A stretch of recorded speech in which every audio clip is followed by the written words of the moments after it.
All right, Lone Star Gunners, welcome to the program. This is Lone Star Gun Talk, and I am your host, as always, Derek Wills, and I am humbled to be here. So this is the second episode of a special series that we have going on, where we are speaking to the very few handful of candidates that Lone Star Gun Rights has endorsed for various offices in the Texas legislature. Right now, we have on the line Jay Wiley, who is running against incumbent Paul Workman in House District 47.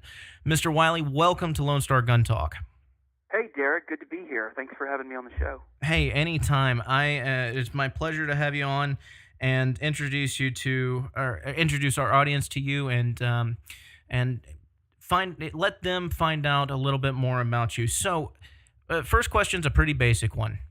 Tell us a little bit about yourself and why you're running for HD47. Sure. Well, I grew up in Galveston. I attended the Citadel, the Military College of South Carolina, and when I was there, I really got involved in Republican politics, and I started working on campaigns, interning, and doing things like that. I really got really going back to high school into middle school, I really became really fascinated with freedom, with limited government, and so I started really on that course back then. After the Citadel, I got hired to go work on the staff of former Senator from Texas, Phil Gramm, in Washington, D.C. So I went up to Washington and I worked for Phil Gramm for a couple of years, and he was really a mentor to me in a lot of ways. And I got back to Texas, I guess it was about 15 or 16 years ago, met my wife, moved to Travis County where we live, and we started a family. I worked, in the meantime, I worked at Texas Public Policy Foundation in the Center for Economic Freedom. I was the chief of staff for a conservative Republican member of the legislature several years ago. In recent years, my wife, who's an OB-GYN, my wife and I started a medical practice. And so we own that together, and my wife does the medicine. She's the medical director, and I run the business and do all the finances and everything for the business. So we own that together and run that, and that's my day job. And but in the meantime, I've been an activist. I started an organization called Austinites for Tax Relief that helps fight bonds and different things in Travis County. And I was Republican precinct chair. I've helped countless campaigns. I used to work for the Travis County Republican Party as kind of coordinating campaigns and things. And so I've been an activist for a long time. Awesome. We're going to get to the Second Amendment. We're a Second Amendment group, obviously, but everybody has their own priorities, and I'm sure that many of them are not related to the Second Amendment. So what are some of the issues that you plan on taking on, then spearheading in the legislature that are not related to gun rights?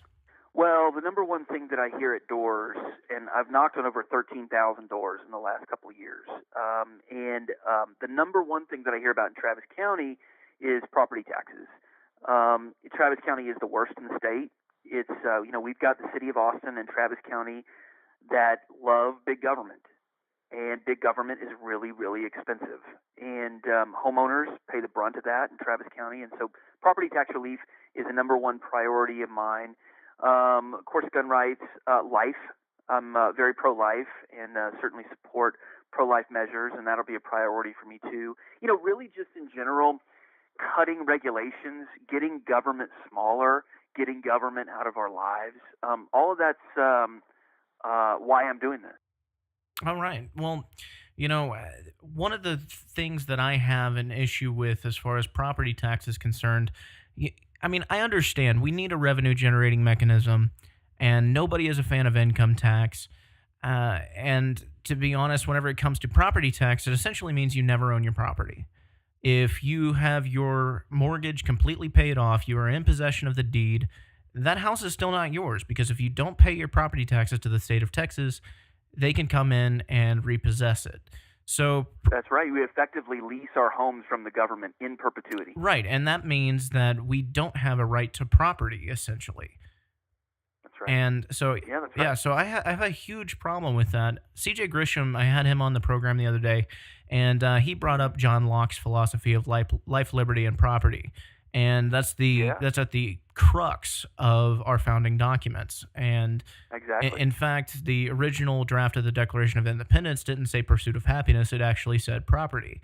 That's exactly right, Derek. You're exactly right. Yeah. I guess my question is, what sort of things do you have in mind regarding taxes, in a way that we can fund the government, but not in a way that's essentially stealing from the citizens of the state? Sure. Well, number one, no income tax. That has been not having an income tax has been an economic engine for Texas, and that's not going to happen on a Republican watch. I can't imagine that happening.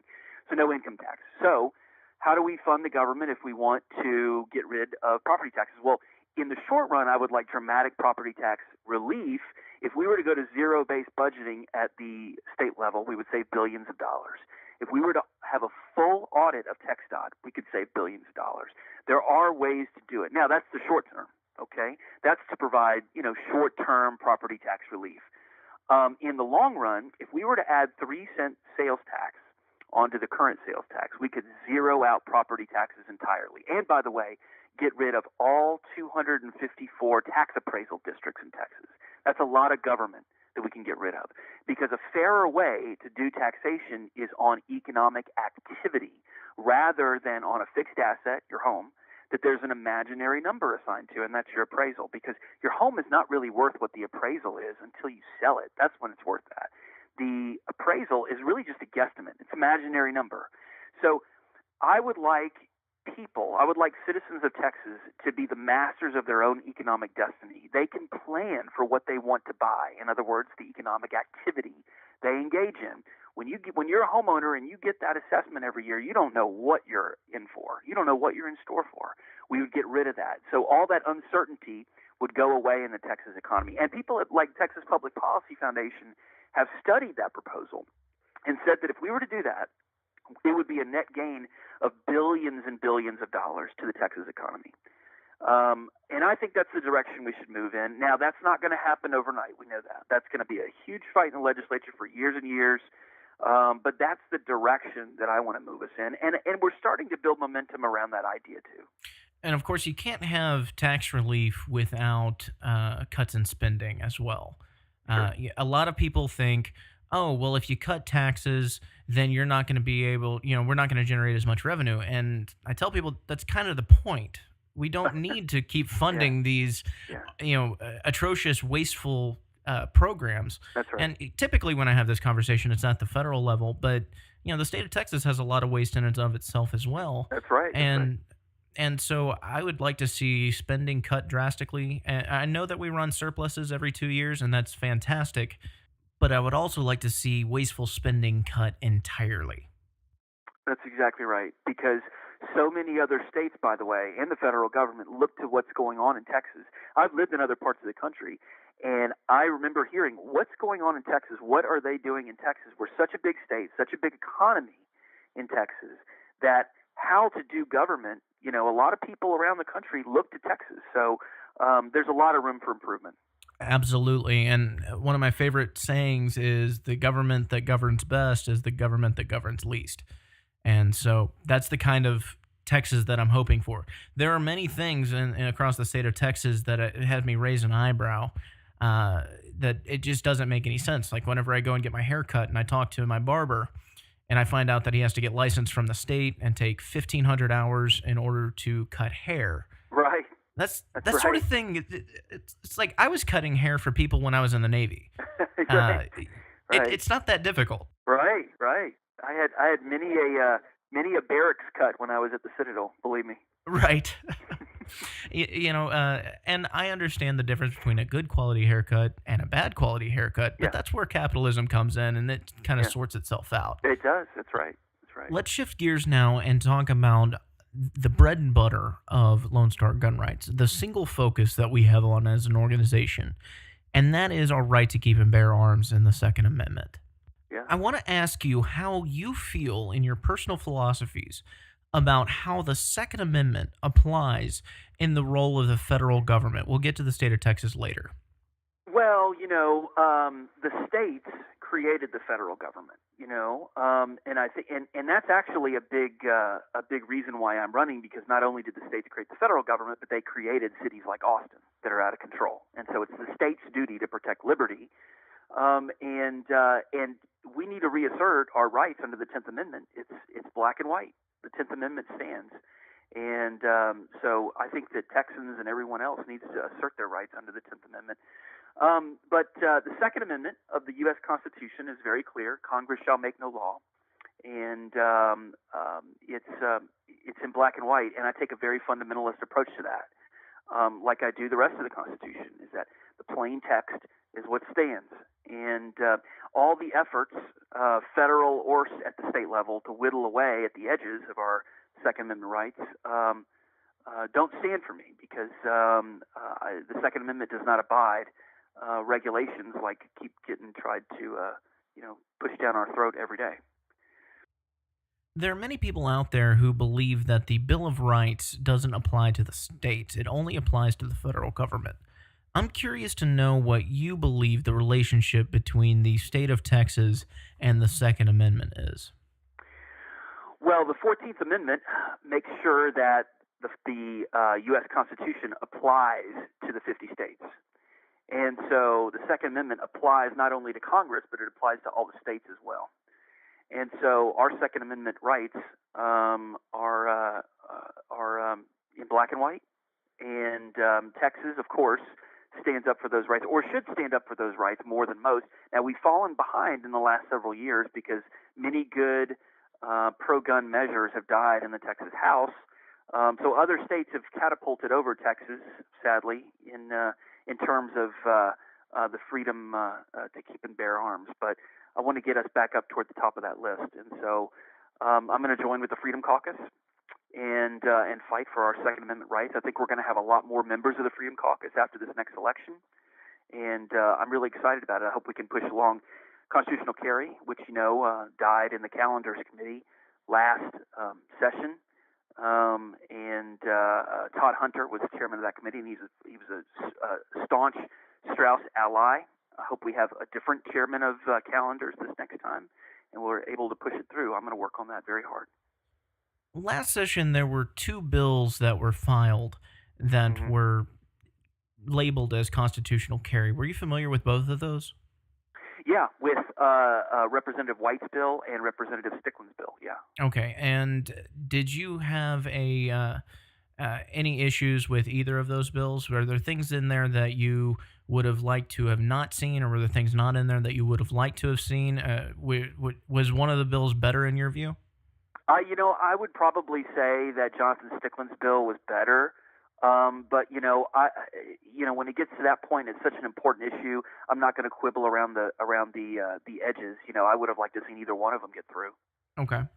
Well, one of the issues that Lone Star Gun Rights took with White's bill is that it tied your right to carry with child support, and if you owed the state of Texas any taxes, and basically tied all of the current eligibility requirements to get an LTC to your right to carry. And that was one of the things that I took a major issue with. Now, obviously, had it gotten through Calendars, it could have been amended on the floor, but we'll never know how it would have played out, because, like you said, it died in Calendars, and Stickland's bill was left pending in the Homeland Security and Public Safety Committee. So, we could speculate all day. Let's look forward to next session. I know what I would like it to look like, but I'm curious to know, what does Jay Wiley think a constitutional carry bill for the state of Texas should look like? Well, as strong as possible, as close to Representative Stickland's bill as we can get. Obviously, like you say, it gets on the floor and amendments start getting added. And on a subject like this, it could get wild and woolly on the floor. I just hope that we get that far. Number one, I hope that we have a good solid speaker who supports good solid Second Amendment loving members of committees, so that we can get it out of committee and then get it to the floor and have more conservative members that are actually allowed to bring the amendments that they want to bring. And so I want to get it as strong as possible. as pure and as clean a bill as possible without a lot of things hanging on it, a lot of ornaments hanging on it. That's what I'd like to see. Do you think that it should expand to include carrying on college campuses? Absolutely. Okay, and that Absolutely. includes open carry as well? Yes, Okay. absolutely. Because, I mean, as you and your listeners know, the most dangerous place you can be is a gun-free zone. I mean, we learned that yesterday in Florida. We've learned it in so many places, including here in Texas. And so, one of the big reasons that I'm running against Paul Workman is he voted for gun-free zones on college campuses. And for anyone that wants to see it, there's an exchange that we had in a debate, and it's on my website, votejwiley.com. It's a link right there on the front page. Had an exchange about how he thought it was a good idea to give liberal college administrators the right to say where people can and can't have guns on campus. And as we know, where gun-free zones are, that's you're a sitting duck. Absolutely. And people have a right to defend themselves, and really no exceptions to that.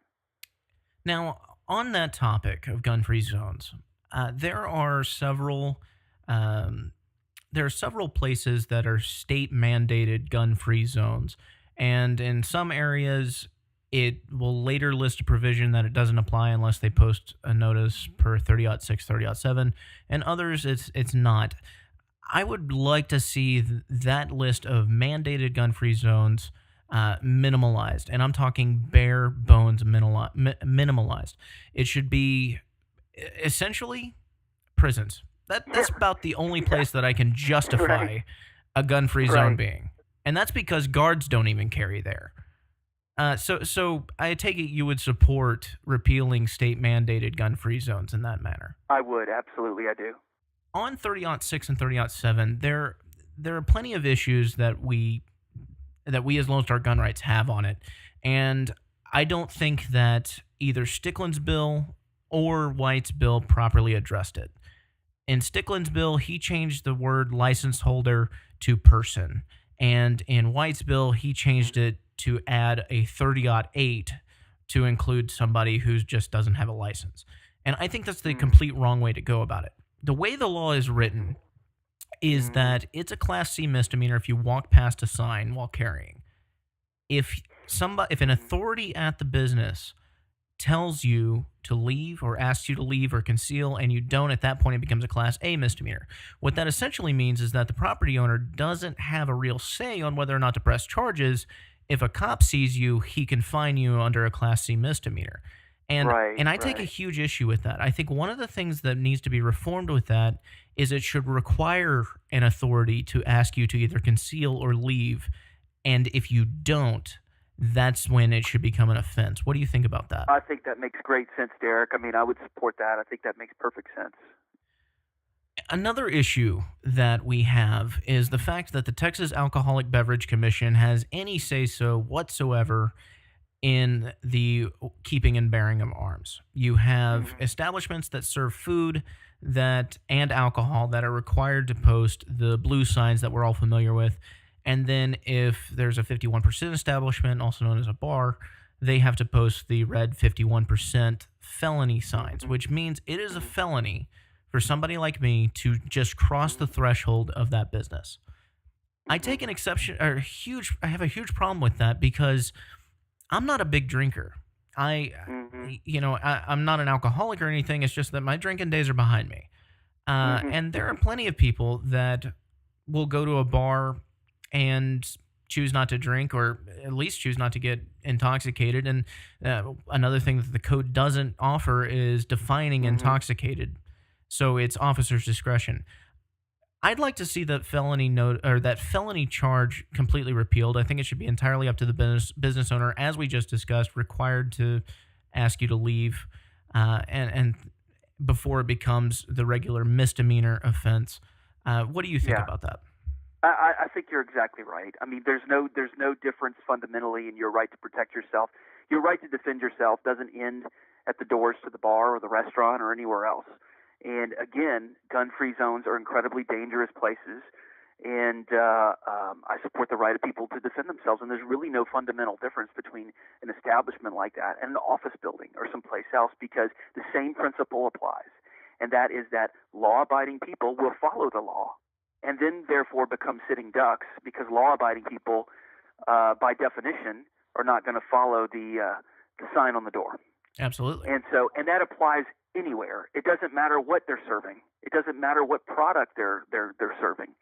Okay, that applies in an office building the same as it does in a restaurant or a bar. The thing about laws like this is that they seem to be designed to take a proactive approach. We don't want people to be intoxicated while carrying a firearm. So in order to prevent that, they made it a felony to carry into a bar. And so to prevent a crime from happening, they created another crime to prevent the first crime, and it just doesn't make sense to me.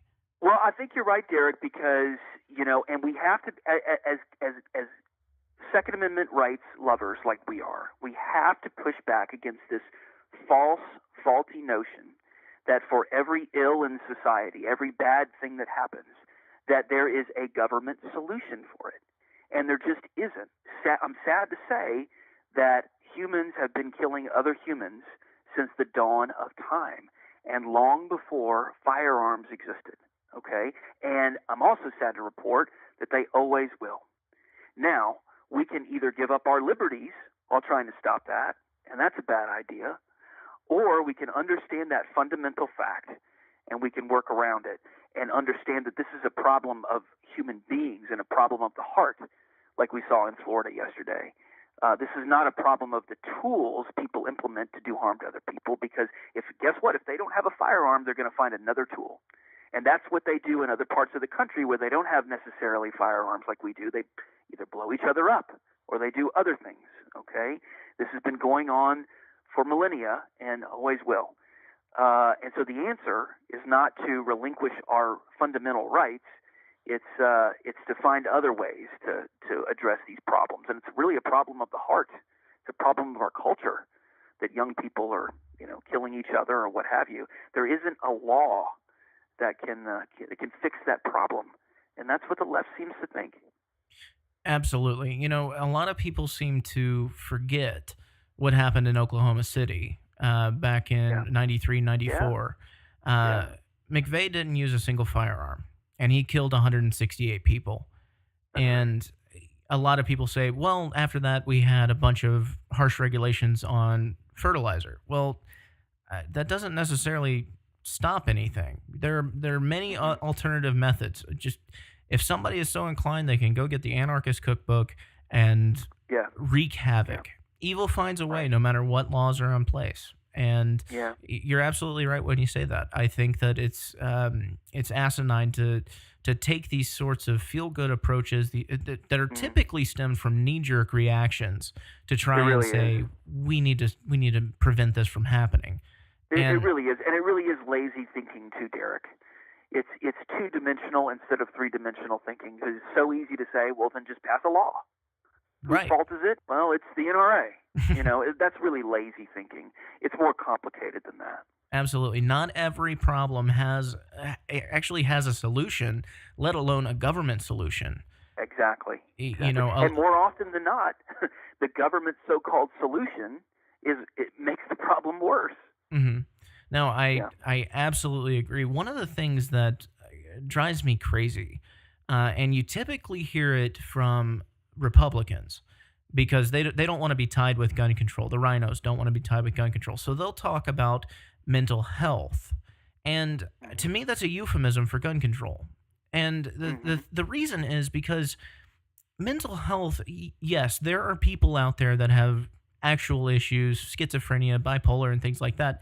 But you can't say they can't have a firearm. That violates their right to privacy. That violates HIPAA and all sorts of things. And if you give the government that sort of power, then they can define whatever they want to be a, quote, mental health issue. And then there are others that aren't diagnosable. There are no signs.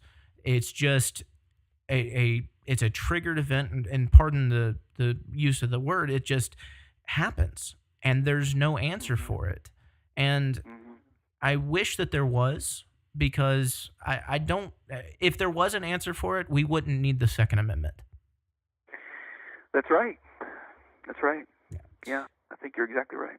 So I just have a couple more questions. I don't want to take too much more of your time away. I know that that is a precious commodity at the moment. You are in a campaign against a well-funded incumbent, and early voting is just around the corner. So I won't take up too much more of your time. Before Chris Christie left office as governor of New Jersey, he signed a bill that banned bump stocks. And we hear this all throughout the media. They want to do it at the federal level, and then again, they also want to deregulate suppressors. And to me, the bump stock was the free market solution to the full auto ban of 1986, which I think is unconstitutional. What do you think about that? I don't support any of those measures. I mean, I take a very hard line approach. We have lots of people in government that want to whittle away our rights. There are many, many voices for all of those kinds of points of view. I am going to be the voice for those who say enough. Just enough. Our Second Amendment rights are clear. They're laid out in the Second Amendment to the Constitution, and I'm not going to give an inch. I'm just not going to give an inch. And because we've given up too many of our rights over the years, and enough is enough. And I'm standing firm. Absolutely. And I think frankly that it's just posing on the part of politicians, mostly liberal politicians, to do what they do. Whenever something happens, they feel compelled for political reasons to take some sort of actions, mostly symbolic. And there are real consequences to our liberties when they do that. And they move on down the road to their next election, but we're left with the repercussions of less liberty. So I say no. Absolutely. Well, Jay, you definitely sound like a candidate who's willing to spearhead fighting to get some of the inches that we've already given up back, both in the gun rights world as well as in every other aspect. We're so proud to endorse you because you are somebody who is willing to fight for liberty, not just in gun rights, but in everything else, every other aspect of life. Thank you, Derek. I really appreciate that. I'm really honored to have Lone Star Gun Rights endorsement. It really means a lot. Yeah, and for those that don't know, this is the first time that Lone Star Gun Rights has ever endorsed candidates before. We've never done it, so this is a big deal for us, and I know Jay knows that it's a big deal for him as well. Mm-hmm. Jay, if people want to help out, what can they do, and what do you need most? Well, we can always use $5, $10. Every little bit helps. It really does. I'm running against Paul Workman, who has been in the legislature almost a decade. His campaign is funded by builders, by the construction industry, lobbyists, PACs. I really am funded by $30, $50 donations from folks who just care about a lot about liberty, and that's why I'm doing this. We're really, really close to winning this race. So if anyone wants to go to votejwiley.com, that's JAYWILEY, votejwiley.com. I'd appreciate just $5 or $10. It would make a lot of difference. Those $5 or $10 donations definitely add up, and a lot of people are like, well, I just don't have it. If you have anything that you can donate, it means the world, because if you get 1,000 people donating $1, that's $1,000. And that buys a lot of yard signs. Absolutely. It really does. Yeah. So, Jay, I really appreciate you coming on the program and telling us a little bit about yourself and your philosophies. I sincerely wish you the best of luck in the March 6th primary. A reminder to everybody, early voting starts February 20th. It goes through March 2nd. During that time, you can vote at any precinct in your county. And then March 6th is primary day, which you have to go to your specific precinct to vote. Jay, thank you so much for being here. If there's anything else I can do, let me know. And I wish you the best of luck, sir.